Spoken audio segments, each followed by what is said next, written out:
Did the resurrection of Jesus really happen, or have we just been told that it did? I know for me that I've just believed this since I was a little kid, that this is just what happened and you have to have faith, and here we are. But today we're going to step back and we're going to ask, what evidence actually exists? Can this stand up to real scrutiny? Mhm. Eric, I know that we've talked about your background before, and your background has always been science based. And I am so Mhm. excited to jump into this topic with you because 2,000 years ago in Jerusalem, a man named Jesus, who was sentenced to death by the Roman governor, he was beaten, he was crucified on a cross, Mhm. put in the grave, done, Mhm. right? Oh, yeah. Well, not so much, because eyewitness reports say 3 days later, this man came to life. Mhm. And this is how we rest at night, right? Like, we're putting everything that we believe in on the Good. resurrection and how this happened here.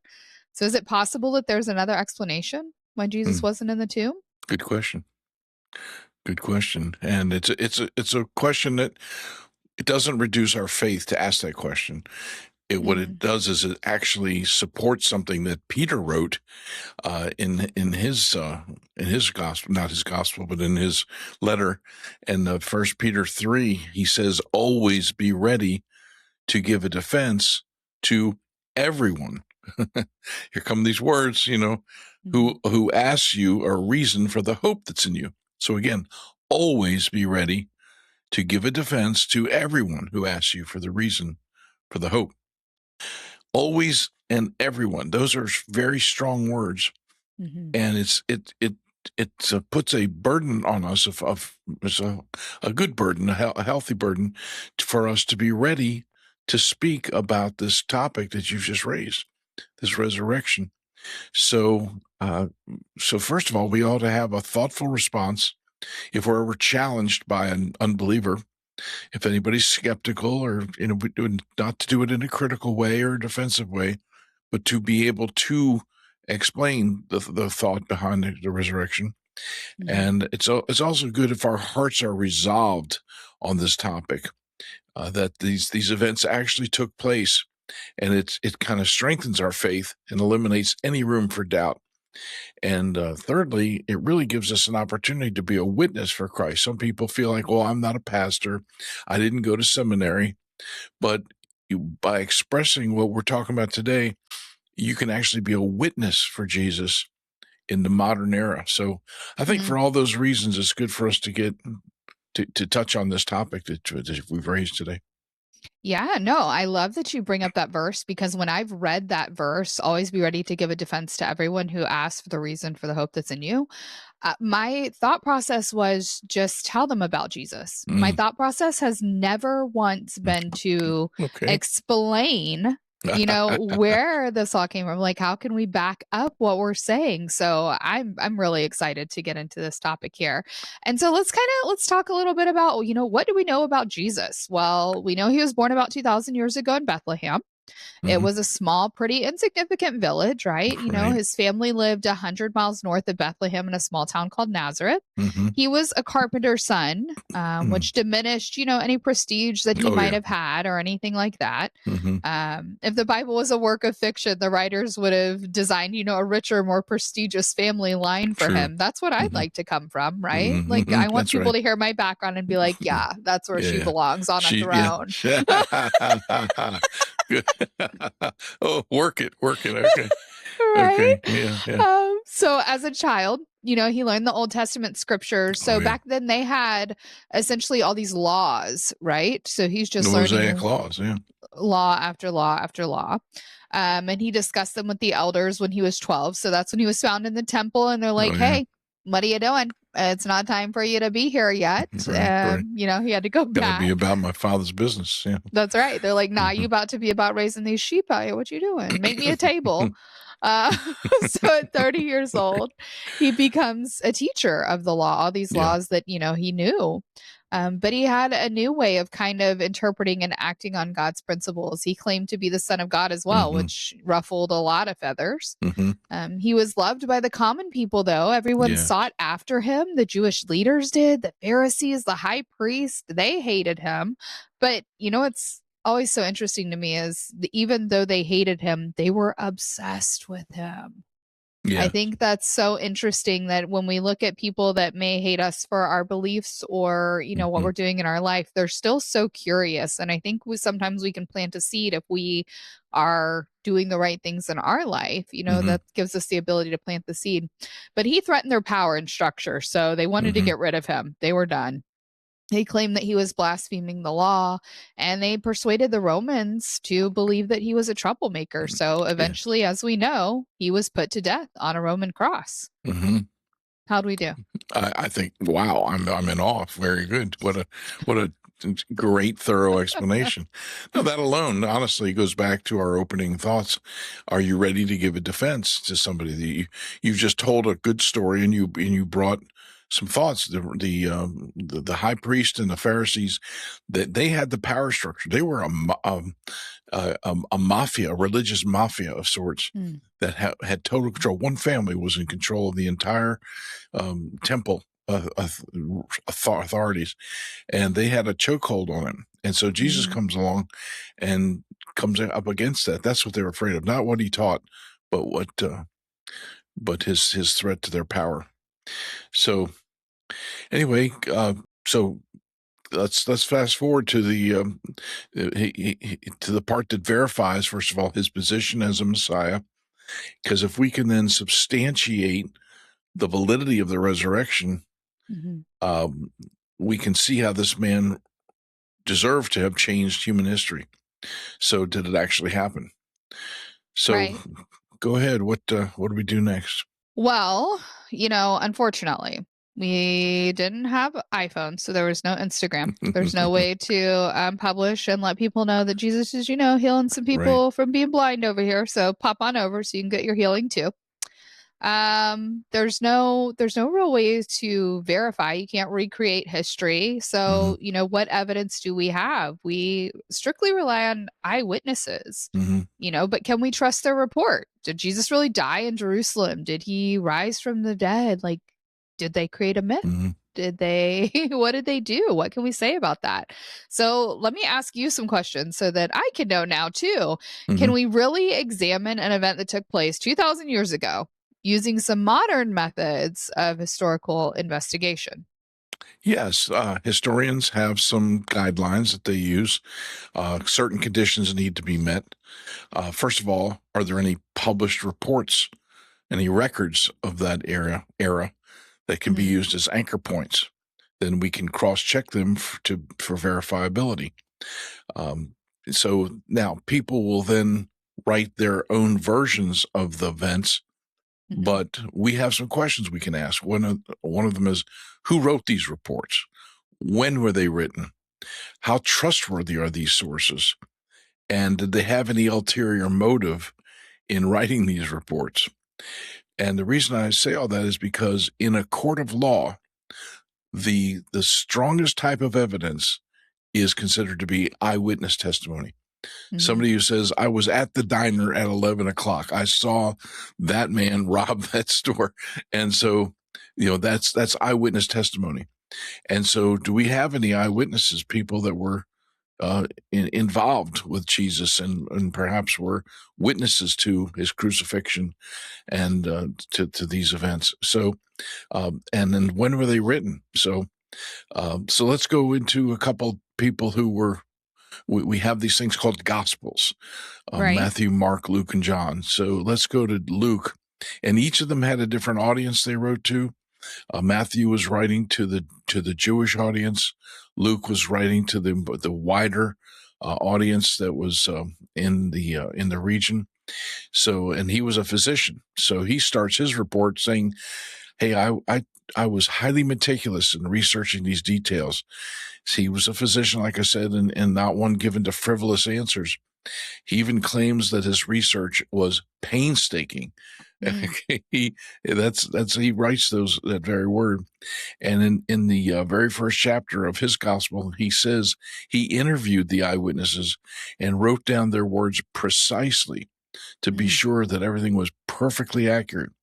And his stated goal was to create a sense of certainty regarding the teachings and activities of Jesus. So we've got somebody who claims to be very logical, very systematic, very thorough, mhm. and it increases his trustworthiness. Secondly, we have John, and he claims that he accompanied Jesus during his ministry. He was an eyewitness, and he was actually at the foot of the cross. I When mean, you can't get any closer than that, I can think we? so, I don't think so.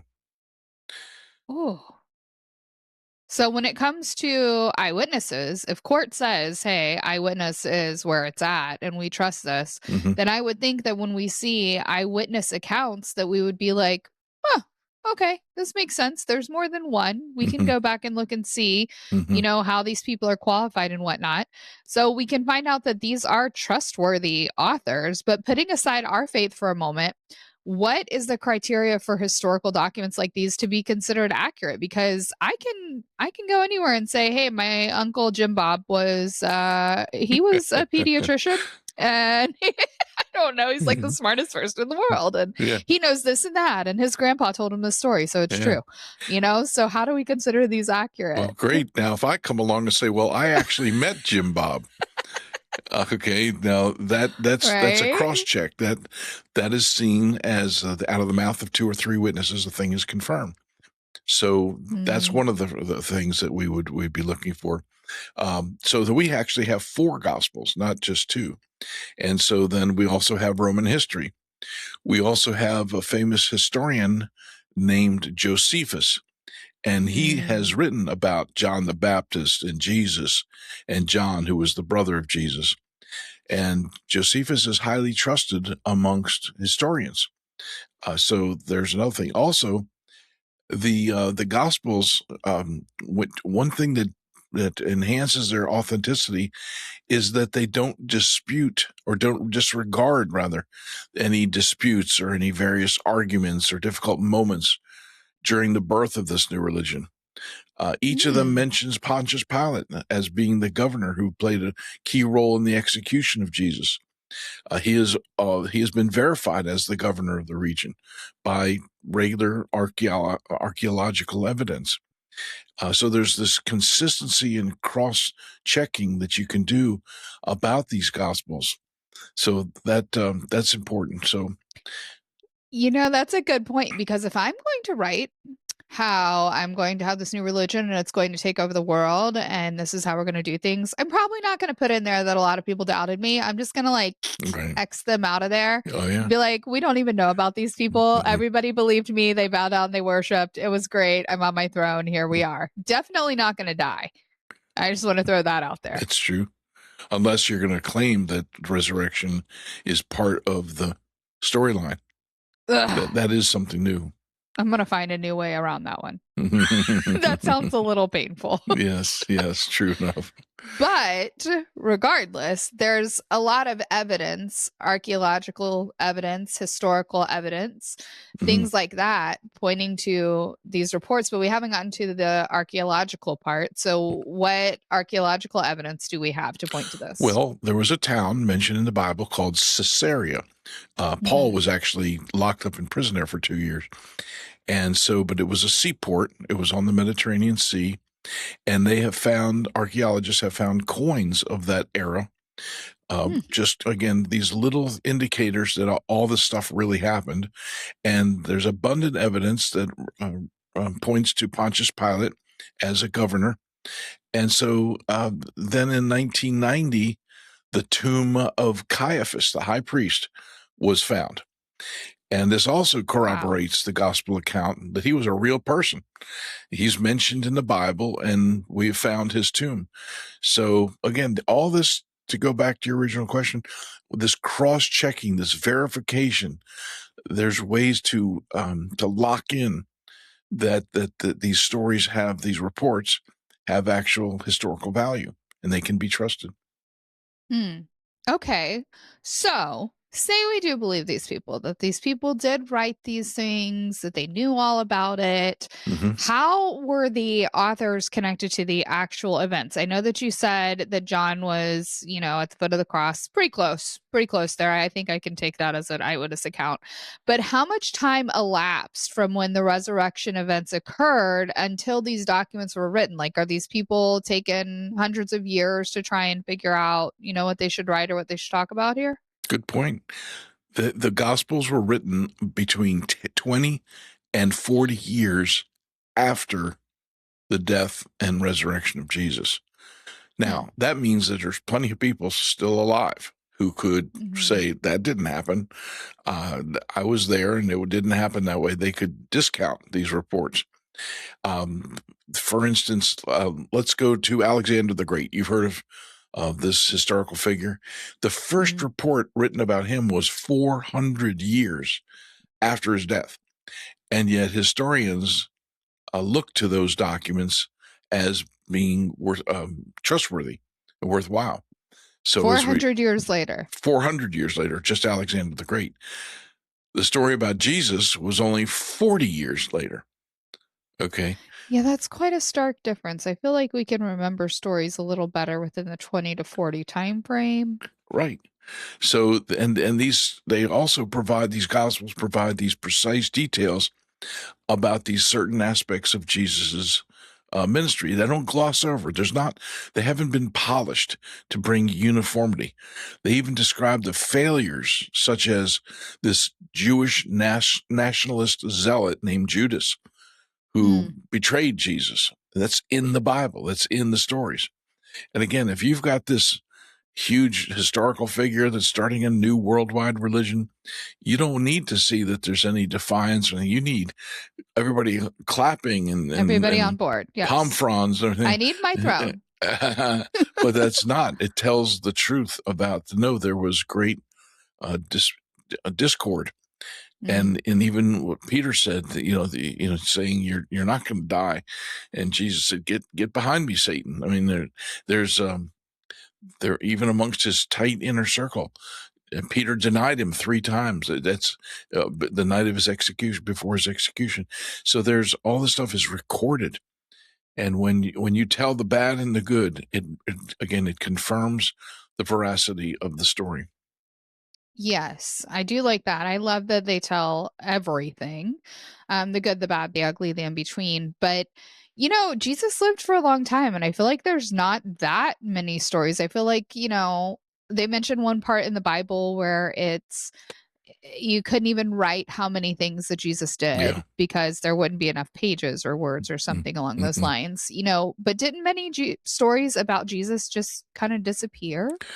Well, sure, because as you just correctly said, if everything was written down, the whole world couldn't contain the books that Mm. tells the story about what he did.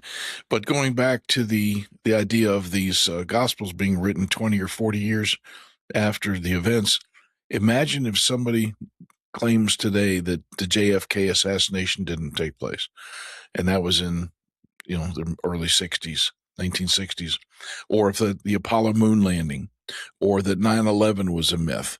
So there's Yeah, that's plenty not of gonna people. happen. Well, imagine there are people who discount certain things, and they consider that to be a myth. Deniers is what they call them. But there's Mhm. plenty of people who would assert, no, I saw it, I was there, I have pictures of it. We have a history. We have Right. movies, videos of these things, or I saw it on TV. Now, again, if Mark and John are writing at 20 years, 30, 40 years after the events, there's plenty of people who would still be alive who then say, I don't believe this account, but that didn't happen. In fact, Mhm. there were just radical positive changes that took place. We can get into that in just a minute, but even really, historians also trust the words of Tacitus, who was a Roman historian. He lived in the 2nd century, and he wrote Mhm. about events in the 1st century. And he actually wrote about Jesus about 100 years after the events occurred. He even mentions the crucifixion. under Pontius Pilate. And historians consider his works to be trustworthy, independent, non-Christian. In Mm. fact, he believes that Christianity is a mischievous superstition. So Oh, forget wow. how he judged it, but the fact is he's still verifying that these events took place. So again, all this cross-checking is available. So there's this historical record is pretty rock solid about this. So at some point we've got to just give in and say there's plenty of evidence that all this took place. Now there's still more questions that have yet to come. So why don't you proceed? What else you got? Yeah, well, so far, I love the thought process of, when these were recorded within 20 to 40 years, because you're right. Nobody would sit around and be like, oh, 9/11 didn't happen because we have the evidence for that. Well, back then, whatever evidence they had, that was available to them. Mm-hmm. So that makes sense. And then being able to go outside of that and see that other historians that do not believe in Christianity, they're saying that this is the truth as well, that these things were there, that this did happen. But, how do we know that the sayings of Jesus were accurate, or how are they not forgotten? I get told things all the time. And sometimes when I go to repeat them, I'm like, that doesn't sound right. Who was this Jesus? Or was he even authentic? Mm-hmm. And the word beguile comes to mind. Was he just Mm, weaving a web around people's heads like a cult leader would today, that we right. would watch a documentary about that? And so once again, let's compare our modern culture to the world of Palestine 2,000 years ago. Today, we Mm, record events. You can go to a university class and just record what the professor is saying, and now you have hmm a permanent actual transcript of the seminar that was given. They didn't have that back then. So what they did was they maintained what they call an oral tradition. The teacher would stay with the students not just for a class in a semester, but for years. And they would repeat their lessons over and over again. And the student would stay there and apply, not only hearing and documenting, but then applying. And so this is where we get the word disciple, a disciplined follower. And so this is mm, what Jesus was building. It was a cadre of disciples. And that's why he said the night before his execution, the men that you've given me, they are prepared. They're ready. I have finished the work you gave me to do. He hasn't been to the cross yet. So what is he speaking about? He's speaking about, I have prepared the disciples to carry on, because I've got to go to the cross and be resurrected here. And so we need a team of people who are going to carry this message forward. And so it's just an intricate strategic plan for him to bring a spirit of grace and the Holy Spirit to come inside of us, and then to release these individuals to go out and transform the world. So there was an oral tradition. They learned what the rabbi was teaching. They implemented it, and so that was the culture of the day. And so they had a great ability to memorize words. Today, young people's minds are like, why do I have to learn that? I can just punch it into my phone and I can get a straight answer right then. So why do I have to think? And youngsters are losing the ability to have critical thinking. But back then is what we're speaking about. That's that. So now the Jewish leaders debated with Jesus on a regular basis. You'll recall he actually called them hypocrites at mm, times, which seems a little bit offensive, but it was actually a common expression amongst the Pharisees themselves. They would debate endlessly about Mosaic law, and their own students and themselves, they would call each other hypocrites. And it's like, whoa, it's pretty strong language. But they found, they appreciated when a student would push back to find the real truth about Mosaic law. And Jesus is coming and saying, "Look, you're worrying about the how to tithe on mustard seeds, but you don't do you ignore the weightier issues of the law, like mercy." Okay, and so that's where these debates came in. So that's an example of what took place. But here's Jesus. He brings a tax collector, some fishermen, and this Jewish zealot named Judas, and together they were holding court with the scholars of the land. So that was That was the tradition of the day. And so Wow. that's again something that will help us when you ask, how do we know that the sayings were not forgotten? Well, they were memorized, they were told, and they were eventually written down. You have my brain on fire with this. This oral tradition. Okay, I'm mind blown because nowadays you're right. We do just simply go, oh, what is the answer to that? Let me just look it up on Google. And when we look at Google, we take that as gold because we know that there's so much information out there Mm-hmm. that was, accumulated that that's got to be the right answer. And essentially, what you're saying is they were so dedicated to what they were doing that they were listening, they were applying, they were over and over and over to where it would be essentially like looking at someone and them being Google for us nowadays and being like, hey, did Mm-hmm. such and such happen? And it's locked and loaded. Whatever, they were taught comes out. So is that essentially like when Jesus said, if you've seen me, you've seen the Father? Essentially, all these disciples were able Mm-hmm. to spit out that repetition so quickly because they were seeing it, they were doing it, they were modeling it. Mm-hmm. Yeah, was that a question? I think so. Okay, it sounded it I sounded was like so it. In, excited. I don't and know. I was I hoping I was couldn't. getting there. Didn't know if there was a question mark or an exclamation point there. So, but yeah, and I was thinking about something as you were talking because you spoke about just going to Google, and I'm thinking, and I'll probably get in trouble for this, but if I had um, school age children or Hmm. even grandchildren, and they were coming around, sitting around a table. I mean, we watch movies and TV shows where those kids had just have their heads glued into a phone and earphones on. That would never happen in my home at my dinner table. Right. I would just simply not tolerate it. And what I would do is quiz them, not quiz them, but converse with them about their day and about what was said and what they believe and what the current news and current events are and how they respond to it. And of course, I'll get some pushback because kids that age are going to say, "Dad," it's mom. Hmm. Yeah. Your kids don't do that. They're more holy than anything. Oh man. But imagine, we want that oral tradition is important to be able to get a child to be able to do critical thinking on their own. So I'm glad you brought up the point. So Yeah. anyway, good. Well, I just think that's crazy that they had that oral tradition. You're right, we don't have the memory we used to have. We're not able to just tap in like we used to do. So that is wild. But about Jesus, though, back to him, why was everybody so threatened by him? You would think that this is one guy. He's got 12 Mm-hmm. people around him. So flippin' what? Like Mm-hmm. we have these rulers with all these, soldiers and things like that, whole kingdoms, and they're scared over this little baby that was born, this one guy. Like, why were the Pharisees so fearful of his influence? Well, he started off with just some so-called house churches, so no threat there. Right. And he had, like you say, just about a dozen low rent individuals following him. Just let's think of it as blue collar individuals, or in Hmm. Matthew's case, just somebody that was hated by everybody, a Jewish tax collector collecting taxes for Rome, unheard of, just incredible.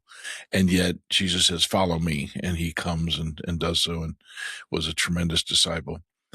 So, but then eventually the crowds grew and they could no longer be contained inside of a house or a Mm, temple, and they started meeting on hillsides. And that's where you get the big crowds.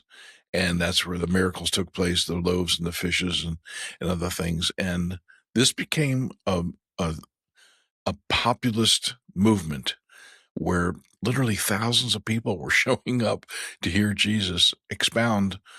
And he was bringing such deep thinking, but in a consumable manner, and that people were astonished at his teaching.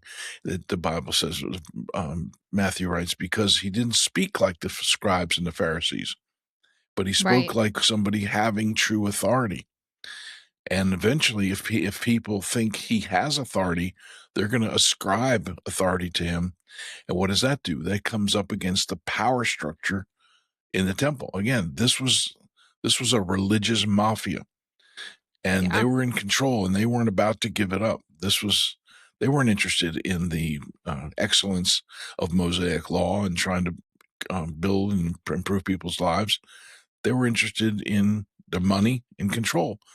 So they were not godly people, and yet they were wearing their robes and hanging around the temple and everything else. It was just How do you hypocrisy. get in those positions like that? That just blows my mind. It reminds me of a lot of pastors nowadays that I have Oh, met oh, of just doing some oh. random things that don't make any sense to what the Bible says. But Yeah. how? I just don't understand how Well, they get in those because trusted positions. that's the sin nature that's inside, that people have, and it's pastors will actually say to one another, "How many are you running?" And you know what that expression means? It means that how many people are in the seats on Sundays? How many members do you have? And they give each other points and credit for having these large churches, but some of these mega churches are just collapsing, and it's just sad. So it's a house of cards, Right. and again, I'm not here to judge anything, but I'm just talking about Jesus and his resurrection. So, um, but the Roman authorities, they just want to keep the peace. We don't care. They actually respected the Jews because of their historical patriarchal society. They could name their ancestors all the way back 10, 20, 30, 40 generations. And the Romans actually Good grief. respected that kind of culture. But again, they just say, pay your taxes, keep the peace, do your thing. Okay. Right. And when the Pharisees accused Jesus of being a rabble rouser, that's where Pilate got, he doesn't seem like that to me. So, but they said, oh yeah, no, crucify him, crucify him. So that's where it all ended, and it became terrible. But all that did was lead to the actual resurrection. So maybe we could get into some details about the resurrection itself. You know, Matthew reports that 4 soldiers were guarding the tomb, Hmm. and then an angel met Mary Magdalene. So that's 6 people in total. Right. And then Mark speaks about Mary plus 2 other women and an angelic being. So that's 4 in all. Hmm. And then Luke speaks of Mary, 2 angels, and several women. Peter arrives later. That's 6 people.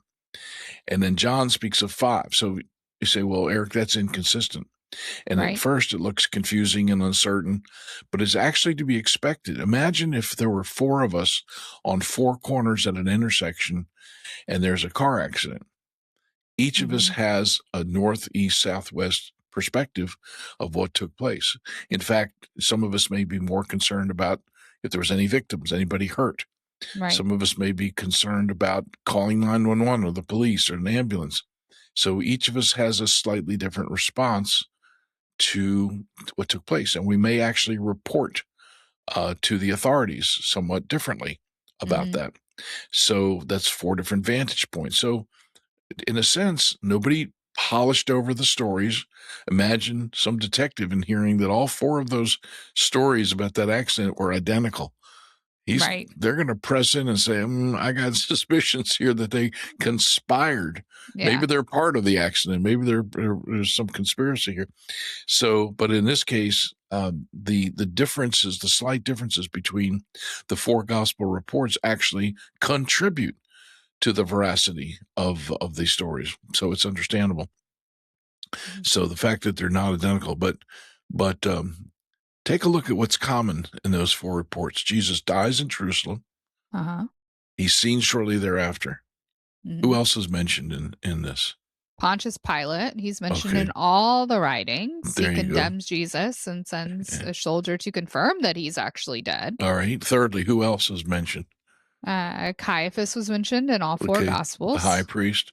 Okay, then they got this guy named Joseph. He Hmm. asked. He had a tomb, and again, tombs were carved out of rock back then. So he asked for Right. Jesus's body, and they laid him in the tomb. And then, and what about Mary? Yeah, Okay, she was the first person to reach the tomb. She found it empty, but she was also the first person that Jesus met afterwards. I think that's so okay. cool. Now here's something I know our modern listeners might reel back on this, but I'm taking you back 2,000 years ago. Mm-hmm. Women were not allowed to testify in court trials. Mm-hmm. Okay, they were seen as being too emotional, so their testimony was not allowed. What do the Gospels do? Do they allow men to report and be the first people on the scene, or is it women? They allowed women. Okay, so more proof. It's like, how dare you? If you're gonna Yeah, why lie, didn't you make them reputable men that exactly. found? Exactly, but no, they brought women, including some women of formerly ill repute. So you've got you've got this. It's topsy turvy. If you're going to start a religion, you want to start it with a little bit more credibility than this. Okay, so let's talk about what alternative theories about what might have happened. Yeah, so maybe Jesus didn't really die on the cross, so he didn't need to come back to life because he never died in the first place. So, Okay, what's another maybe one? maybe his corpse was stolen by the disciples in advance to concoct a resurrection story. So maybe everybody had a plan. Okay, that Maybe would fall the apart pretty soon, but that's I all mean, right. maybe. Okay. Maybe the disciples went to the wrong tomb. Yeah, the wrong Maybe, address. That's it. They forgot where yeah, they put him. There they you didn't go. know what they were doing. Hey, it's possible. Yeah, What's another one? perhaps, the Roman soldiers, maybe they fell asleep and Jesus walked out of the tomb at that time. Now that's a death sentence because if the Roman soldiers fell asleep, they would get They were going to die. they'd be killed. So okay, but possible. Possible. Okay, and then the fifth. What's another one? And maybe the resurrection was just a mass hallucination. There Everybody we go. lost their marbles. That's what would happen in some sort of a cult where we just all believe something happened that didn't really. Okay, Yeah. so let's kind of dig in. Did he not die on the cross? Okay, Yes. now it gets a little gruesome, but just talking about the scourging, the whip Mm. that was used, it was it's in Roman uh, times. It was called a flagrum, and it was not just a whip with leather thongs on it, but tied into that were metal balls and pieces Mm. of sharp bone. Can you imagine? No, I don't. No. That striking a back of a human back over and over 39 times, and some people just died from the flogging. What it did was it ripped open the skin and exposing deeply exposed muscle. If there were the bowels could be come out. There was such a loss of blood that the heart um, would race just to pump blood into the rest of the body that it was losing because it was just losing. Uh, the victim would collapse because of low blood pressure. The kidneys would shut down because it's trying to preserve body fluids. And then the person would experience thirst. Was Jesus thirsty on the cross? Yeah. Yes, he was. He said, I thirst. Okay. This is deep. I'm sorry, but this is deep. And then there's a thing called hypovolemic shock that would take place, and it would be eventually there's water that would gather around the heart and fluid would gather around the lungs. So when the soldier pierced Jesus' side, what Mm. came out of him? Both blood and water. Water. So that's verification. And so it's just unthinkable that Jesus had the strength to roll away a very heavy stone from his own grave, from his own tomb.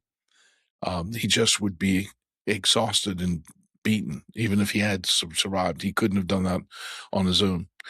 But what if he came back to his disciples and said, wow, that was close. Bad, dodged a bullet there. you know, but God has given me another 15 years to be with you guys. Right. And so, but no, that's not what they saw. They saw this vibrant and healthy and Hmm. beaming individual, and that was inspirational. But who wants to follow a God that never even died? That would be ridiculous. Okay. If you're really God, if you're really the Messiah, you're going to die and be reborn, which is what the scriptures um, predicted as well. So, okay, good so far. Yeah. Okay. So what else do we know? Oh, He had man. a 40-day relationship with them. Okay. Yes. He How met could with you be them. around for 40 days after that? Oh That yeah, is just exactly. wild. And what about the disciples? Some again, Peter was hiding the night before. I don't know him. I don't know him 3 times. Okay, um, and these were just meek, mild kind of individuals. But what happened to them after they met with Jesus? What kind of personality shift did they have? Uh, Peter was. They were out preaching to thousands of people. Okay, After he denied him, you know what? That blew my absolute marbles that he denied him while right, he was being put to death. And then right. he was one of the ones that stood up, like, yeah, I saw this guy being put to death. I'm going to forget to tell you that I may have denied him the entire time he was up there, but it's time to believe. Yeah, and so he gets up there and makes a speech, and people heard him in their own languages. Okay, Mm-hmm. there's some mysterious, mystical things took place after that. So, would they have the courage to go steal the body? Not the Peter that was described. Um, and by the way, what's the reward of following a dead martyr? If you're going to get a body to steal from him to create some kind of a mystical, a noteworthy, media-worthy event, say, "Oh, what happened to Jesus?" Who's going to follow a dead martyr? It just doesn't follow. It's going to be discovered eventually. The word's going to leak out. So it's not enough. And what about the mass hallucination? I already said he was seen by women, 10, 12, then the people in Galilee, Yep. then on the Mount of Olives. And if it's a mass hallucination, what about Thomas? What do we know about Thomas? Doubting Thomas. Doubting He would Thomas. have he would have been able to come through and been like, nope, I don't believe this anymore. Let's talk about this a little Yeah. longer. Well, he And he said, "I won't didn't. believe unless I see the nail prints in his hands." Yeah. Okay. So where's his hallucination? But then Mm, Jesus responded to him, you believe because you've seen. Blessed are those who believe who have not seen. not seen. Yeah. Okay, so we're discounting the idea of hallucination.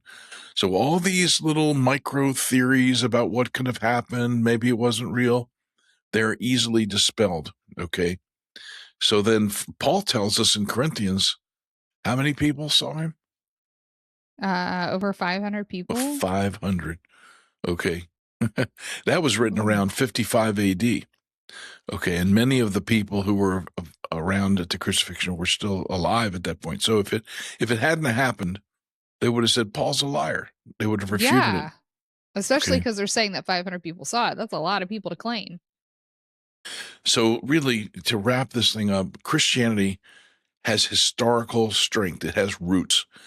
It's not just a fictitious, superficial belief system. Okay, these disciples risked speaking to kings and telling them to get their lives straight. Okay, that this belief in this Jesus was real. He was a real God, and he was really resurrected. Now, this was dangerous because Rome had several deities. They believed like the Greeks do, and Paul comes and says, "I'm here to speak about that unknown God that you have the statue to." Okay, I'm here to talk about him. I see that you're very religious people. You really believe in a lot of deities. I want to talk about this unknown God. Rome had several deities as well. So these disciples were risking everything to come up against that and say, no, there's only one real God. Okay, Mm-hmm. so we can't pass this off as a mass hallucination. Many of these people went on to die because of their belief in Jesus. Okay, Right. now here's the other thing I want to shock you with. Okay, I'm ready. if this resurrection is true, okay, Mm-hmm. and we can put a check mark and then people say, you know what, y'all brought some serious evidence here, that I would invite our good listeners to go back in time. Glory to God. Church is open now, Brittany. Go back in time to the things that Jesus said and taught, and to his actions, his healings, his method of dealing with people, Mm-hmm. and bring more faith to that, more belief, more trust, and more willingness to yield to that, and to say, I'm just going to do what the man said.